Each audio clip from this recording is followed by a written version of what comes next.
Baiklah, salam sejahtera untuk kita semua, untuk anak-anak ibu. Pada hari ini, kita akan mempelajari materi mengenai mewaspadai ancaman terhadap kedudukan Negara Kesatuan Republik Indonesia, materi kelas 11 semester genap.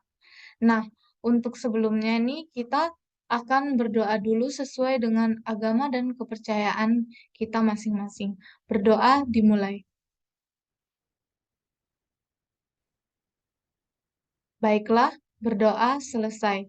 Nah, untuk kita masuk ke materi yang akan dibahas sekarang, apakah materi-materi sebelumnya ada yang ingin ditanyakan oleh peserta didik ibu, anak-anak ibu, ataupun yang belum dimengerti dari materi sebelumnya, untuk kita membahas materi mengenai ancaman terhadap kedudukan Negara Kesatuan Republik Indonesia? Baiklah, mungkin tidak ada yang ingin ditanyakan dari materi sebelumnya. Nah, untuk bab mewaspadai ancaman terhadap kedudukan negara Kesatuan Republik Indonesia, ini adalah bab 7, buka pada halaman 165 buku PKN kita. Nah, yang pertama-tama nih, ada yang tahu apa itu ancaman? Coba hayo, ada yang tahu tidak? Apakah ada yang tahu?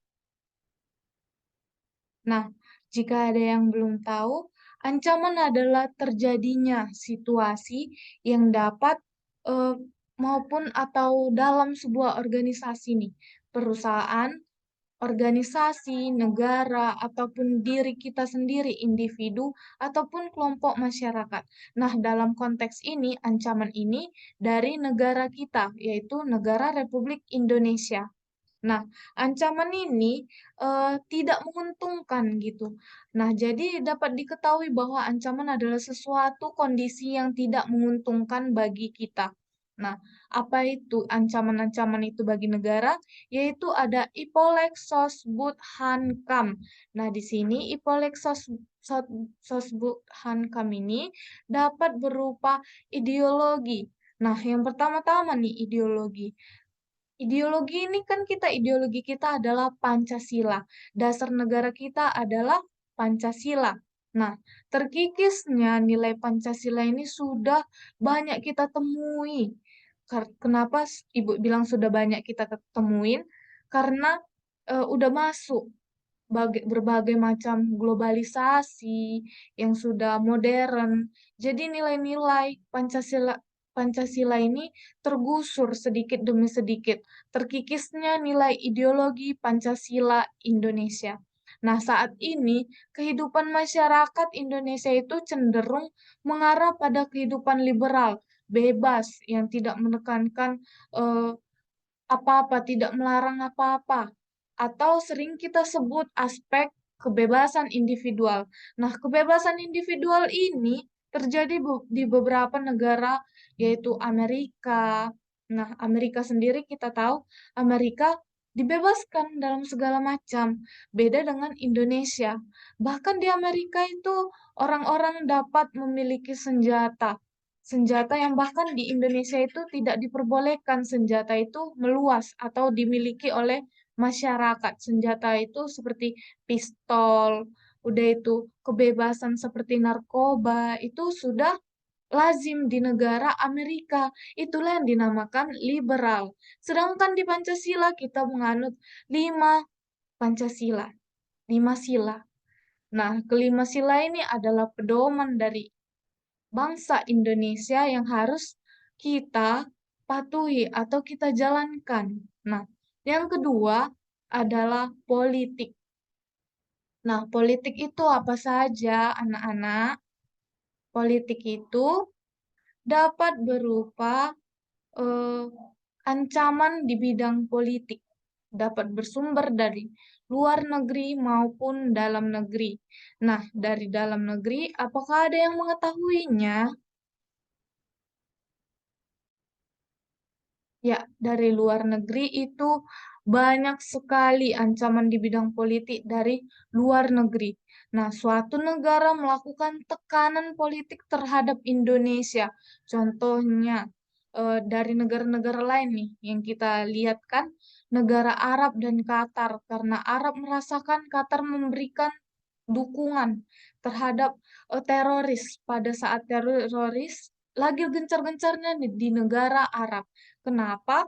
Karena Qatar merasakan bahwa Arab ini memberikan senjata atau memfasilitasi lah bagaimana si Arab ini, si teroris ini, maksud ibu, lagi gencar-gencarnya dalam eh, mem- dalam peristiwa teroris yang ada di Qatar.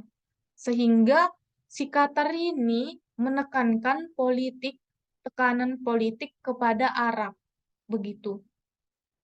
Nah, dari dalam negeri, itu dari Indonesia sendiri sudah banyak kita ketahui bahwa ancaman politik ini seperti undang-undang kita yang diperbaiki, yang pernah diperbaiki sebelumnya pada masa TAP MPR, amandemen MPR, iya kan?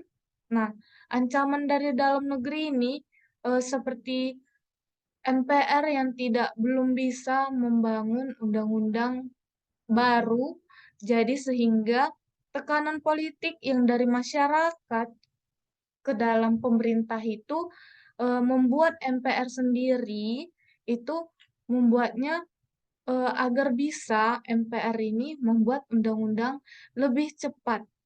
Nah, itu tadi maksud Ibu antara ancaman politik dari luar negeri dan juga dalam negeri. Nah, yang ketiga ada poinnya adalah ekonomi. Yang seperti kita tahu nih, pengaruh negatif globalisasi ekonomi. Pasti salah satu anak-anak ibu di sini, rata-rata pun, apalagi perempuan kan, pasti banyak sekali yang mempunyai aplikasi yang dinamakan Shopee. Iya kan? Betul atau tidak? Hmm. Nah, Indonesia sendiri yang seperti kita ketahui dibanjiri oleh barang-barang yang ada di luar negeri. Seiring dengan adanya perdagangan bebas yang tidak mengenal adanya batas-batas negara, itu seperti Shopee yang seperti Ibu ketahui bahwa ada barang-barang dari luar negeri, dari Cina. Siapa sih yang tidak punya barang dari Cina? Coba angkat tangan atau raise hand. Pasti ada kan? Hmm. Di Cina itu sendiri adalah produk-produk yang cantik-cantik, imut-imut, tahan lama, dan juga murah. Iya kan? Benar atau tidak? Pasti produk-produk Cina ini adalah banyak diincar karena produk-produk dari Cina ini merupakan produk-produk yang low budget atau rendah uang. Uangnya itu sedikit, kita mengeluarkan uang, tetapi kita dapat menghasilkan, kita mendapatkan barang-barang yang baik. Lain lagi kalau di Indonesia. Ibu pun tahu bagaimana kualitas Indonesia memanglah bagus, tetapi yang kita ketahui bahwa Indonesia masih sedikit memproduksi mengenai mesin. Karena Cina itu memproduksi barang dari mesin, jadi sehingga kualitas dari barang tersebut dapat banyak ditingkatkan atau banyak barang yang dari luar negeri berhasil diimpor ke Indonesia karena mereka mengimpornya dalam jumlah banyak dan juga harganya terjangkau. Lain lagi kalau Indonesia, Indonesia masih banyak memakai teknik tradisional. Indonesia handmade dari tangan sendiri, bukan? Nah, maka dari itu untuk mengatasi ancaman ekonomi ini kita dapat menggunakan eh, produk dalam negeri. Cintailah produk-produk Indonesia. Yang keempat, ada sosial budaya. Hayo, anak-anak ibu, pasti banyak bukan yang beragam-ragam suku dari Indonesia ini. Pasti ada suku Batak, Jawa, Betawi, Minang, dan lain-lain banyak sekali, bukan? Nah, dari sosial budaya inilah kita mengetahui keragaman, banyaknya ragam di Indonesia ini. Nah, apa saja pengaruh negatif dari dampak globalisasi yang sekarang modern ke sosial budaya kita itu ada munculnya sifat hedonisme, menirukan budaya Barat dan Korea. Yang ketiga itu memudarnya semangat gotong royong dan solidaritas. Sifat hedonisme. Ada yang tahu sifat hedonisme itu apa? Coba, hayo. Ada yang tahu tidak? Nah, sifat hedonisme itu adalah sifat menghambur-hamburkan uang, sifat bersenang-senang, sifat untuk eh, duniawi lah. Bagaimana kita menghabiskan uang, tidak memikirkan masa depan, bagaimana kita tidak eh, menggunakan uang itu sembarangan gitu, membeli membeli membeli barang-barang yang tidak kita butuhkan. Begitu sifat hedonisme. Nah, banyak bukan perempuan-perempuan anak-anak ibu, perempuan di luar sana, anak-anak ibu pun yang perempuan eh, membeli barang-barang yang imut-imut tapi tidak terpakai, begitu kan? Nah, itu kurang-kurangilah sifat seperti itu karena sifat seperti itu dapat termasuk dalam hedonisme. Nah, yang kedua, menirukan budaya Barat dan Korea. Siapa sih yang sekarang tidak mengetahui K-pop? Pasti anak-anak ibu ada yang fans fans K-pop ya kan? Boyband Korea, girl band Korea. Nah, itu dapat mengurangi rasa budaya, cinta budaya dalam Indonesia. Nah, yang ketiga, memudarkan semangat gotong royong dan solidaritas. Siapa di sini yang masih mengikuti gotong royong ataupun gotong royong dalam desanya atau sekitar lingkungannya? Apakah masih ada? Nah, mungkin masih sudah kurang ya dari antara kita anak-anak ibu yang mengikuti gotong royong ini. Dikarenakan sifat-sifat kita sudah cenderung individu dan tidak lagi berdasarkan kelompok masyarakat. Apalagi kita yang tinggal dalam perkotaan. Yang kelima yaitu ancaman dalam bidang pertahanan dan juga keamanan. Baiklah, ada yang tahu bagaimana ancaman dalam pertahanan dan keamanan Indonesia? Ayo, apakah ada yang tahu? Nah, sebagai contoh, pertahanan dan keamanan Indonesia ini adalah pemberontakan bersenjata. Siapa yang tidak tahu pemberontakan bersenjata? Nah, contohnya itu pertahanan dan keamanan ini dalam wilayah NKRI itu pasti berliputi wilayah-wilayah pelosok dari garis-garis wilayah Indonesia yang terhubung dalam negara lain dan Indonesia. Nah, begitu gangguan-gangguan ini termasuk dalam gangguan keamanan di laut dan udara merupakan bentuk ancaman militer. Nah, gangguan ini termasuk dalam laut, udara, perairan, ataupun darat. Nah, disitulah Indonesia memiliki eh, militer, militer yang menjaga perbatasan-perbatasan di wilayah-wilayah yang akan dijaga di antara negara dan negara lainnya. Nah, yang kedua yaitu pengambilan ada contoh nih dalam pencemaran laut. Nah, yang pertama itu pengambilan ikan di perairan Indonesia. Nah, banyak kan Indonesia itu yang memiliki ikan-ikan sumber daya alam yang paling luas di benua Asia itu adalah termasuk Indonesia. Kepulauan terdiri dari pulau-pulau yang banyak dan juga terumbu karang yang banyak juga. Nah, ini seringkali diambil potensi laut Indonesia oleh kapal-kapal dari negara lain. Yang contohnya kapal Cina, Vietnam. Vietnam yang baru-baru ini bukan baru-baru ini tetapi sudah lama yang dibom oleh eh, pangkalan militer oleh Menteri Ibu Susi. Nah, yang kedua itu yang ketiga yaitu klaim Cina terhadap Laut Natuna.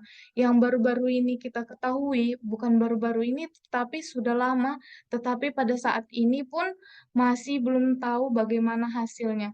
Nah, Jadi Cina ini mengklaim bahwa Laut Natuna ini merupakan milik Cina, padahal itu termasuk dalam Laut Indonesia. Tetapi Cina bersikeras bagaimana mengklaim Laut Cina tersebut. Ada yang ingin bertanya mengenai materi kita pada hari ini?